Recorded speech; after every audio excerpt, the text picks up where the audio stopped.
Nous commençons au nom béni d'Allah. Nous le louons et glorifions sa majesté, car lui seul est digne de toute louange et de toute gloire. Et nous prions pour que la paix et les bénédictions soient sur tous ces nobles messagers, en particulier sur le dernier d'entre eux, notre bien-aimé prophète Muhammad, que la paix et les bénédictions d'Allah soient sur lui.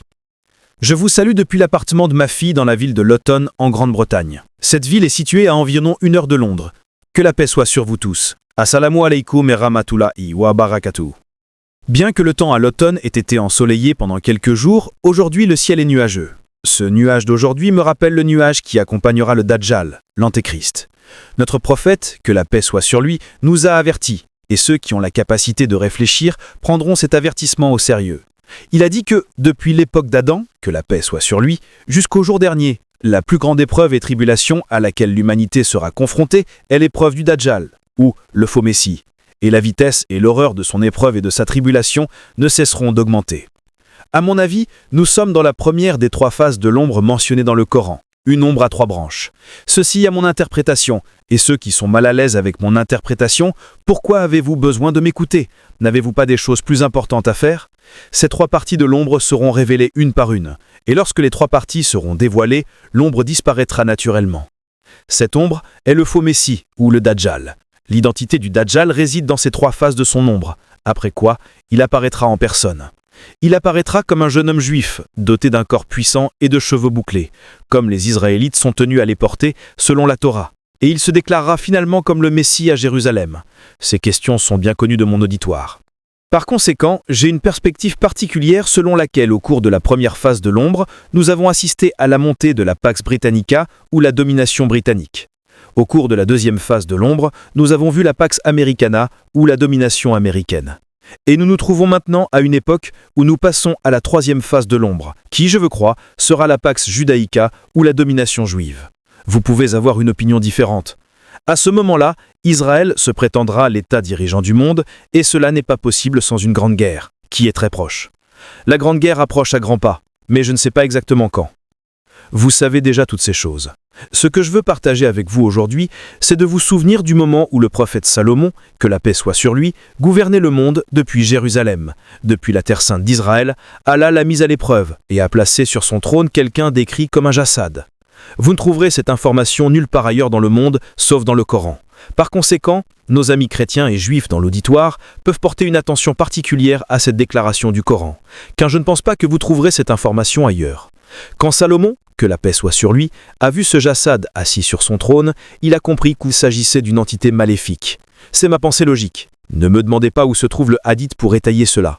Il a compris que ce jassad voulait s'emparer de son trône et gouverner la terre sainte d'Israël. Tous les prophètes d'Allah ont été instruits sur le faux Messie, ou le Dajjal. Par conséquent, Salomon, que la paix soit sur lui, l'a immédiatement reconnu comme le Dajjal. C'est mon opinion personnelle.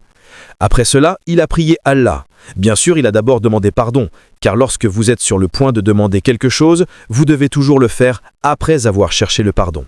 Il a prié Allah pour que personne après lui ne puisse hériter de son trône, et qu'aucun royaume ne pût exister par la suite qui puisse être comparable à son royaume.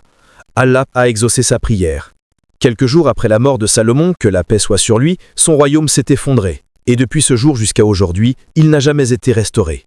L'État d'Israël d'aujourd'hui n'est en aucun cas l'État saint d'Israël. C'est plutôt un État taché de sang où une oppression inhumaine a lieu. Maintenant, nous voulons analyser si ce que je dis est correct, et seul Allah peut confirmer que j'ai raison car j'interprète le Coran. Mais j'ai le droit de le faire. Si mon interprétation est correcte, elle perdurera. Je quitterai ce monde, mais mes paroles resteront sur terre car elles seront vraies. Et si je me trompe, les gens l'oublieront dès demain. J'ai donc le droit d'interpréter. Mais lorsque nous interprétons, nous disons que Allah sait mieux. Nous n'interprétons jamais avec arrogance et ne cherchons pas à créer la division entre les gens, car c'est une très mauvaise action. Donc, si j'ai raison de dire que le Dajjal est ce jassad, quelle est sa signification? J'ai essayé d'analyser la signification du mot jassad. Cela signifie un corps qui n'a pas d'âme humaine.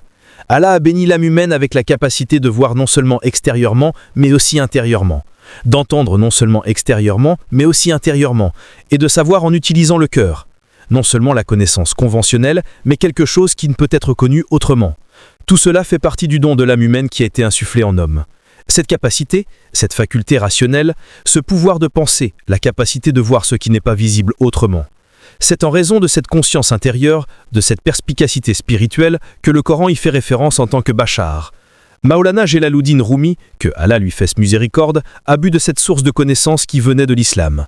Et celui que nous connaissons sous le nom de Mr. Green, et en qui se trouvent les caractéristiques du prophète Jésus, que la paix soit sur lui, cela m'a été dit par un ami chrétien orthodoxe. Le nœud de la question est que nous avons besoin de Bachar, ou de perspicacité.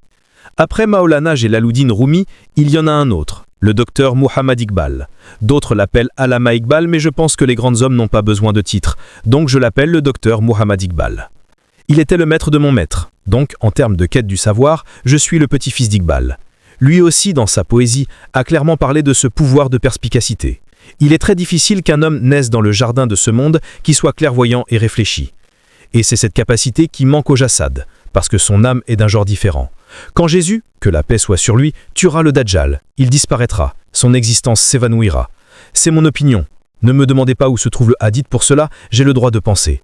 Si vous ne voulez pas penser, alors suivez votre propre chemin et laissez-moi tranquille. Je ne sais pas pourquoi je dois continuer à le demander. Si vous êtes mal à l'aise avec ma quête de connaissances, alors suivez votre propre chemin et laissez-moi tranquille, car j'ai beaucoup d'adeptes. Non seulement musulmans, mais aussi de chrétiens et d'hindous et de juifs m'écoutent. Même les gens de ce pays m'écoutent, donc vous n'avez pas besoin de moi. Cette caravane continuera. C'est la manière de protéger votre bien-être mental au travers du Coran. Et si vous récitez le Coran de cette manière, alors que le reste de l'humanité se transforme en mouton et en chèvre, alors vous resterez intellectuellement sain et ne serez pas victime de la paralysie intellectuelle. Que Allah vous bénisse tous, vous qui accomplirez désormais une lecture du Coran chaque mois de cette manière, afin que le Coran puisse vous protéger de cette paralysie intellectuelle qui vient du Jassad. Merci.